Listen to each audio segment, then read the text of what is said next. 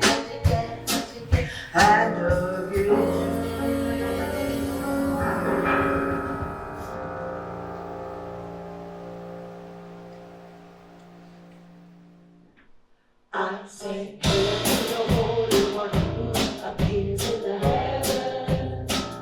I say, hail to the Holy Priestess of heaven. I say, hail to Inanna, great Lady of heaven. Inanna, hail Inanna, Inanna.